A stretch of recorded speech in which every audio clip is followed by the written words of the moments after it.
Hello, and welcome to Finder and Keeper, the podcast, a podcast for the woman who is on a journey of finding herself and keeping herself.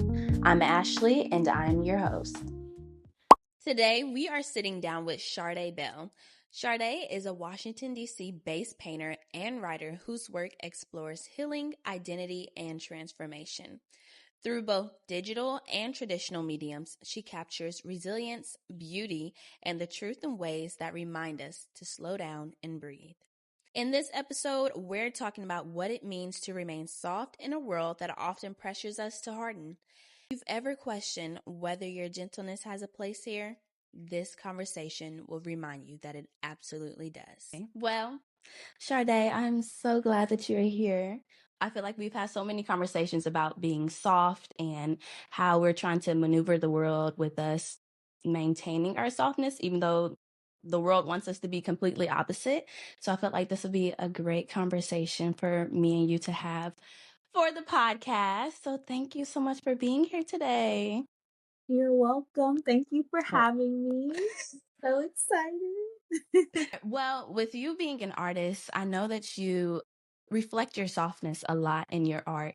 And I think that even though we see it in your art, I feel like we still need to kind of hear it from you, especially because you have a wide audience. You have a lot of people that look up to you, and you speak a lot about your ancestors in your art. And I feel like that could potentially kind of show a little bit about your softness. So, with that being said, I kind of want to ask you, what does softness look like to you, and how have you reflected it in your art? Ooh. So at this time in my life, softness has done like a 360 from what I thought it was and what it is for me now, living in a Mm-hmm. city and transitioning from kind of a smaller, slower pace city. Slowness for me actually looks like finding myself to do nothing and um excuse me, not to do nothing but to give myself the space and the capacity to just make time specifically to just be with myself, Mm-hmm. get in tune with God, get in tune with my spirit, just kind of literally just slowing things down because DC is moving 365. It's not Mm-hmm. stopping for anybody. And yeah, just kind of carving out time to make time for myself to like just be and not be a part of like the mass the mass movement of just people kind of hustling bustling. Like that's kind of a culture here, which I mean Mm-hmm. I've adopted, but I also keep my roots down into like the Indianapolis kind of mannerisms with like just taking a drive, taking a stroll, um just letting myself kind of just be at ease and be calm, Yeah. you know? Yeah. Yeah.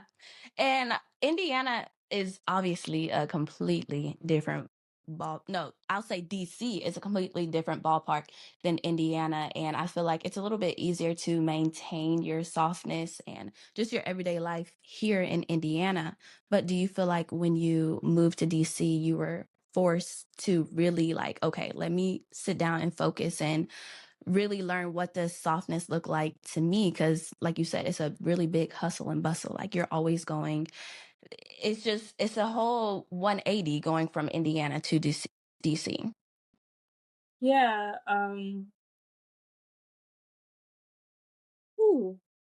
At first it was really tricky. I'm not gonna lie. Mm-hmm. Trying to be soft in what I felt like a place that was so like on go, on guard kind of.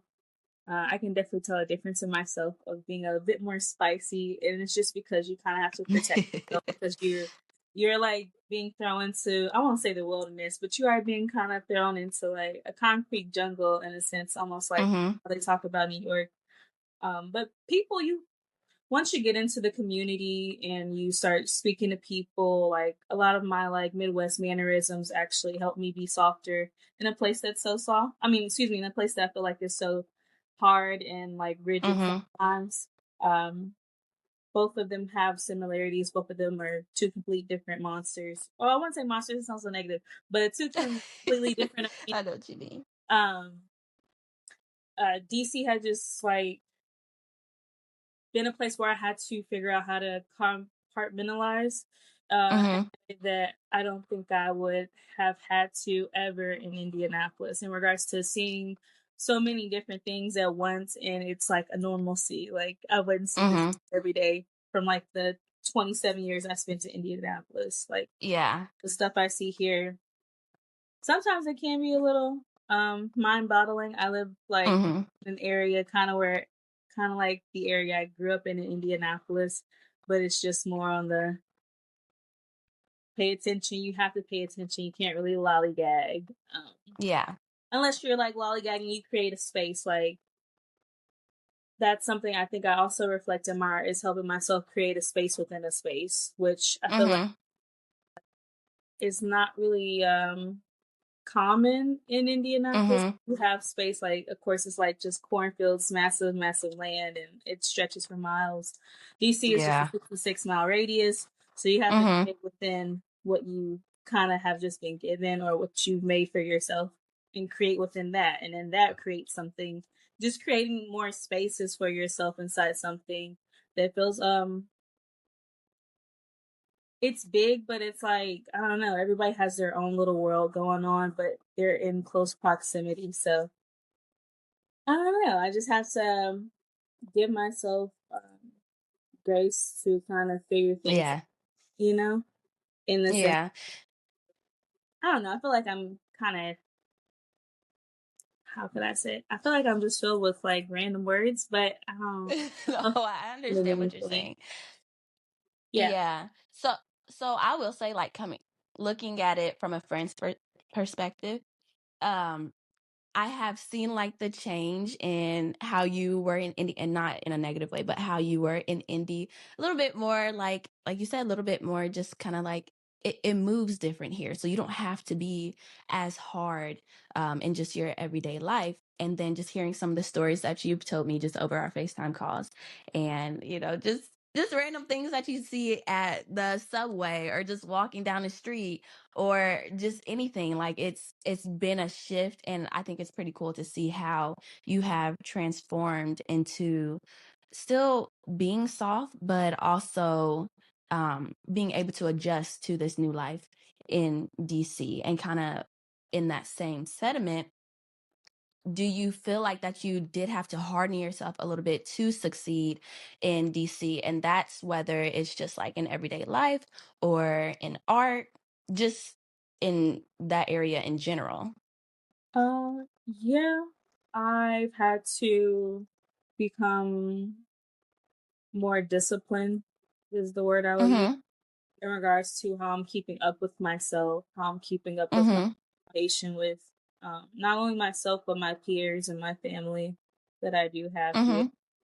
I feel like in India I could go weeks, days without talking to people, but here, for community, the people you are really involved around on an everyday basis, like I way more up to date and intentional on making sure I'm giving back and responding to people because honestly, if I could be very transparent, like survival mode is something that I currently still like Deal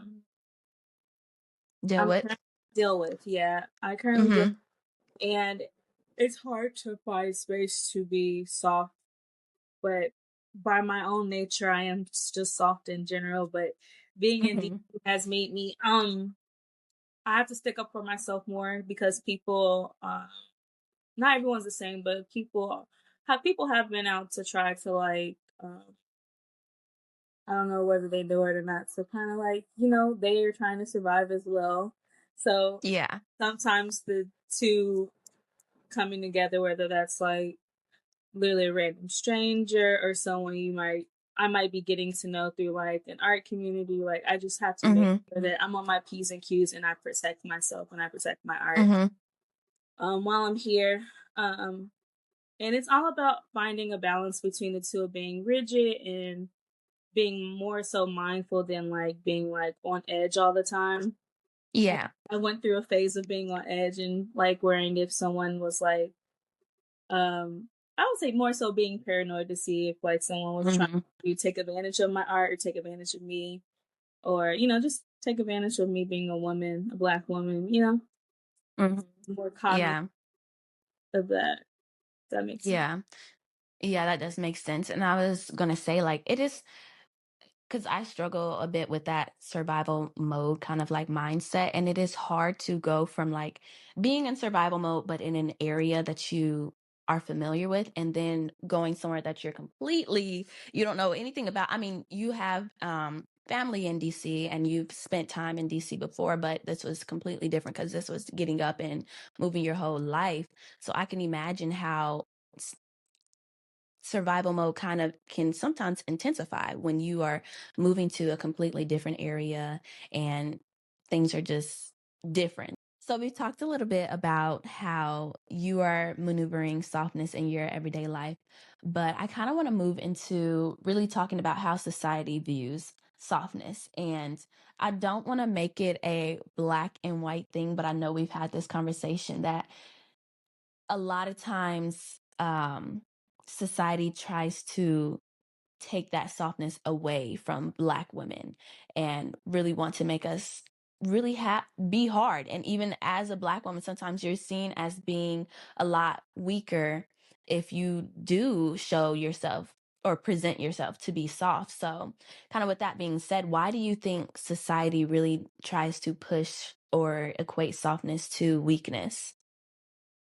Um, I would also just speak from my current experience of how I see certain things in society for particularly, and as my experience as a black woman, people Mhm. will put weakness on me because of the history of my skin or the history that comes with um my black skin, like giving Mhm.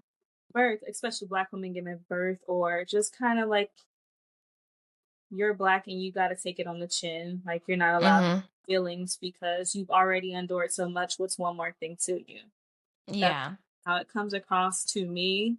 Um, from some of the Western society, especially with patriarchy and capitalism. Mhm. Like it's a loaded question and kind of hard to Yeah. answer because there's so many different aspects in society, not only as a black woman, as a woman, or even particularly just this a black female experience. Like Mhm. you're to be seen and not heard, like that type of thing. Yeah. Like how your household was, or there's just certain and men people in higher power, they just go around and like think times don't change with like the Mhm. evolution of you know Mhm. humans growing on earth in 2025, like they think it's like 1888, it's kind of Yeah. And it's like you're kind of underestimated in a sense because of your softness. Would you agree? Do you feel like you've ever been underestimated because of your softness?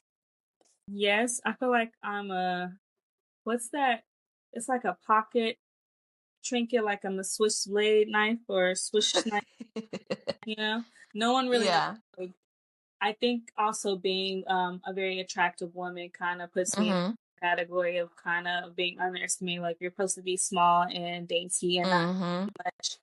Kind of like, you know, the old blonde effect. I even Mhm. had a teacher tell me this because I used to play into it because I thought it would get me.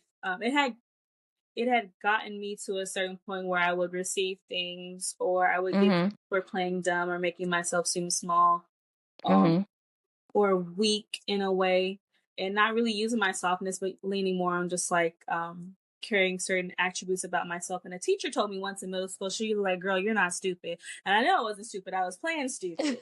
So I was underestimating myself once I actually started like leaning into like the woman I am and the woman that I always saw myself to be, which I was a little afraid to be because of like being seen as weak for carrying certain emotions and not really learning how to articulate myself at such a young age. So Mhm. um through the last decade of my life, my 20s, I spent that time getting to know myself and learning that I hold all of the power and like the things I want and can do and like, advocating for myself, continue to advocate Yeah. my softness, my tears, my pain it doesn't define me, nor does it um damage or hurt the world to know that I'm actually having some type of emotional experience, you know? Yeah. I think that's where a lot of my softness has been cultivated. Mhm. Yeah. And when you were talking about the teacher, girl, I didn't know where you was about to go with that. I'm like, what did the teacher say to you? Like, where are we going? Oh, no. It was my choir teacher. I used to play dumb, like, I used to play myself. I literally used to underestimate myself. Like, I could sing, I would fake like I couldn't sing. Like, she was a choir teacher, and, Mhm. she knew it. Like, you ever, like, meet someone, like, it's like a mom, like, "Girl, Mhm. quit playing with me. Like, I know you, and I see Yeah. you, and you're trying not to be I seen." see you see me. Yes, you're trying to be seen. It's like it was like one of those class clowns. One was like, "Girl, quit playing the jokes. It's okay to make a joke, but come on, the joke." Yeah, but Like, you need those people though. I do.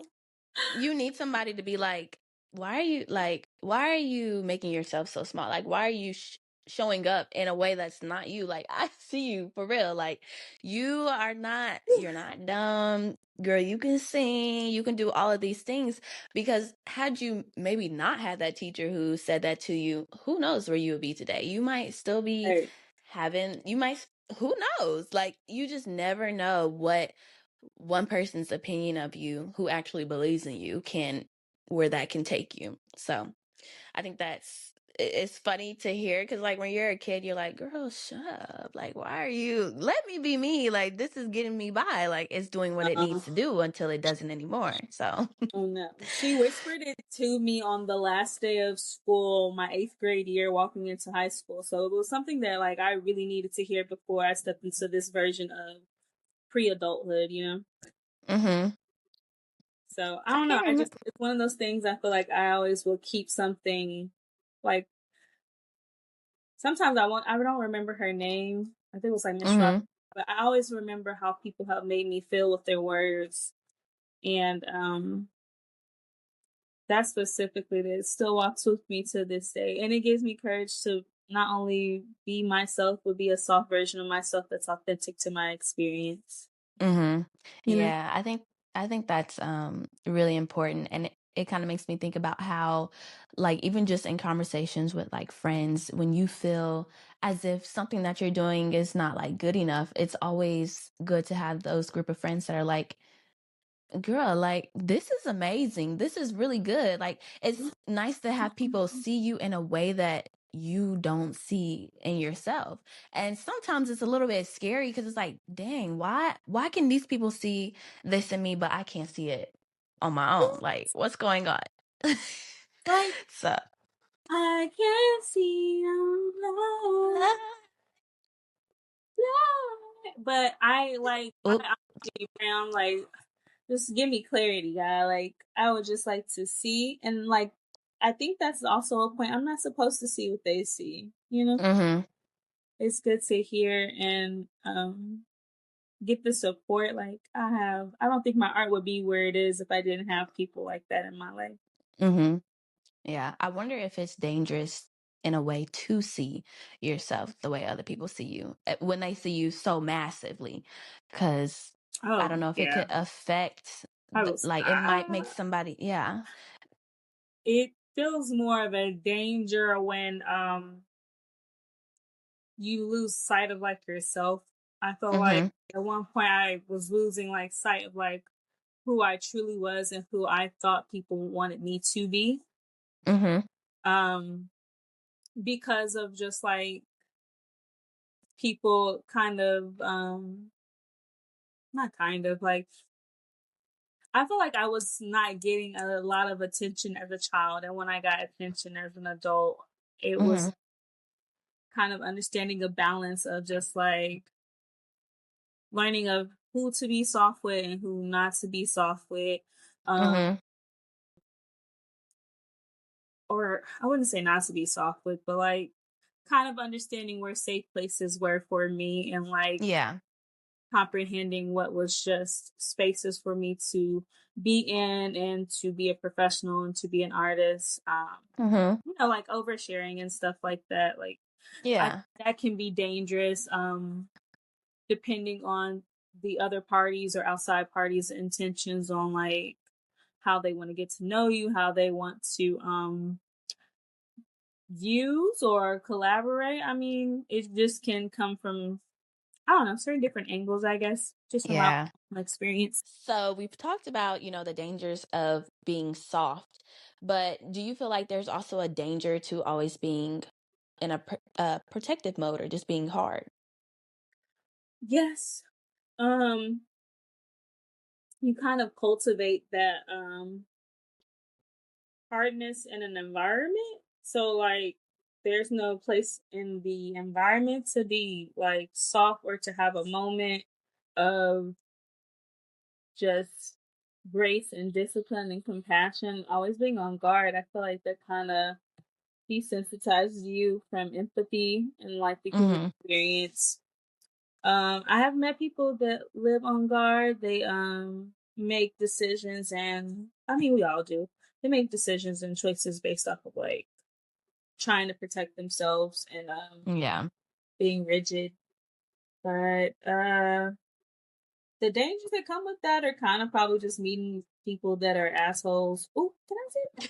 And Yes, you can say it. also, um, no, you just I really don't try to put myself in danger. But times I have been in danger from being on guard, I probably end up being mean to somebody who really didn't mean to Yeah. be mean, or misreading a situation because I was trying to protect the situation or protect something. Mm-hmm. Uh, I would say those would be like the most things that I've experienced as far as like a danger, maybe like soiling a potential relationship because Mm-hmm. I had to have control like I was Joan off of girlfriends. Like the dangers that be don't really be real. So Yeah. yeah, Yeah, I do understand the Joan. She was a hard girl. Like she was soft and hard at the same time. Cause it's like, girl, pick one. it's hard to pick one living in a world where sometimes like no, she was crazy. Sometimes it's hard to find the balance for all of us, Mm-hmm. especially if we like again are living through like past traumas, past experiences, and you bring Mm-hmm. the current and up to date, and they're not like your past experience are not up to date with the current times and Mm-hmm. emotions. So I don't know. It can get that's kind of subjective. I feel like Yeah, but I get it though. And you were talking about relationships. And I think that softness is definitely something that is very impactful to relationships. Can you kind of speak to how softness has impacted your relationships, whether that is career, your um, relationship with yourself, and even just relationships with potential partners? as far as careers, I will say that a lot of people are doing this for the first time, Mm-hmm. particularly in regards to like art, learning about art, curating art, art firms, like just the whole business of art. I had to create a lot of optimism in regards to how things are done and how things evolve over time and changes, and everybody kind of has a different approach to how things go. Mm-hmm. And just taking time to understand me teaching myself how to understand and researching and asking questions has kind of helped me become more mindful of how I want my relationships in the art world to work or Mm-hmm. the ones I want to maintain. My relationship with like my closest friends, they have taught me how to be versions of myself that I didn't even know existed. Uh, when it comes to love and loving and taking care of and being taken care of, like letting someone take care of you. Mm-hmm. Um, if anything, it just has made me more of a stronger person. Like I'm strong because the relationships I have helped me be soft. Like Mm-hmm. um ooh, I have so many friends. One you in particular have taught me how to be kind to myself and Oh gosh, yeah, I could go on days. And how to like really lean into being like who I am and my quirkiness and um loving with a big heart, but also being mindful of just like don't let nobody play with you and standing on business and articulating it in a way of like honestly it was not taught to me. I feel like I came Mhm. under a lot of beautiful women that taught me a lot about relationships in regards to like being fair and how to curse really well. Like I'm really good at cursing. Um, the I'm women I tickled. were very hard because they didn't really have the option to be anything else. And I think I'm one of the products of someone wanting to reverse that in a way. Like I'm Mhm. a product of like my mom, and my dad, and like I'm soft in ways they weren't allowed to be soft because of their survival mode, right? Yeah. Yeah. So like Right. embodying that and then coming across people who honestly have I wouldn't say walk the same lines, but like they walk in certain lines that I haven't experienced that they don't have and they have an experience that I don't have. And they Mhm. we work well together. My friends in the Black Elite, oh my goodness. Oh baby. Childhood friends that I'm still connected with today, which is few to none. I think maybe you might be one though.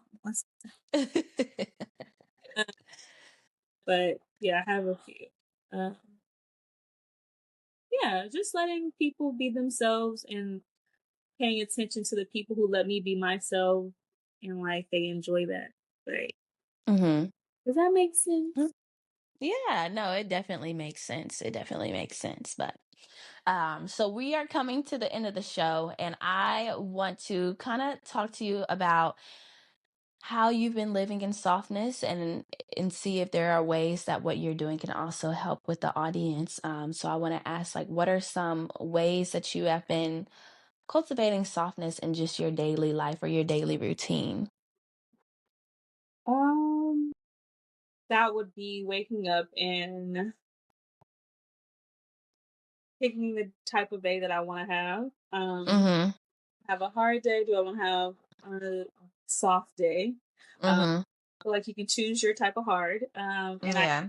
about myself. I want to have a soft day, I'm going to make a to do list or I'm going to prep a to do list the night before so I can get started in my day. Laying out gym clothes so I can go work out, get that time with serotonin, dopamine levels up.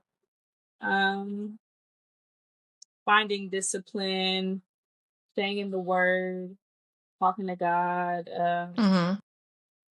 Just cultivating just things that I want to see my future self. I see my future self and I see her in a way of having certain amount of things, not material, Mhm.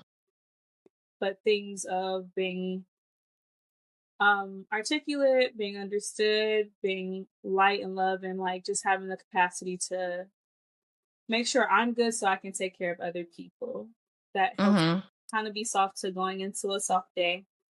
Yeah. Yeah, stuff like that. Yeah. Communicating when people are emailing me, texting me back, I'd be busy in my head. Yeah, I think it's so interesting to know that like you could wake up and be like, I actually don't have to have a bad day. I can make today a good day. Or if today is a good day, you can be like, I don't want to. I'm just not in the mood. Like I can just have this be a bad day. Granted, we don't want to do that, but we do have so much power in how our day goes. We do, and then we don't at the same time. But mentally, it's just kind of interesting to know that you could just say, actually, no, I don't want to feel this way. So let's Yeah. just not feel that way. A friend was telling me how sometimes she'll put me on a pedestal of being a happy, jolly person on a Mm-hmm. basis. And sometimes she'll forget that, like, not forgetting that I'm human, but she forgets that, what she say, she doesn't recognize me in a state of ever being like down or Mm-hmm. like in the dumps. So like the softness I've cultivated for myself also just kind of pours down to like the person I want to be in the world, you know, Mm-hmm. and to even hear a friend say that they forget that I can even be a person and have a bad day, I'm like, damn, at least Yeah. I'm doing that good in the world. Like, Mm-hmm. whenever I'm speaking to somebody, it doesn't always have to be heavy and like, Yeah. you know, rigid and hard. Mm-hmm. I'm usually just honestly a soft girl by nature. So, Mm-hmm. So would you have any advice for women who are kind of afraid to lean into their softness? um,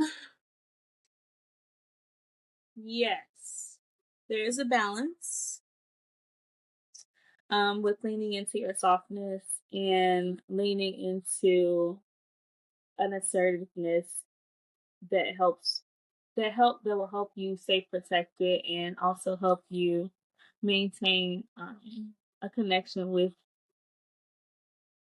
honestly, I would say your feminine nature.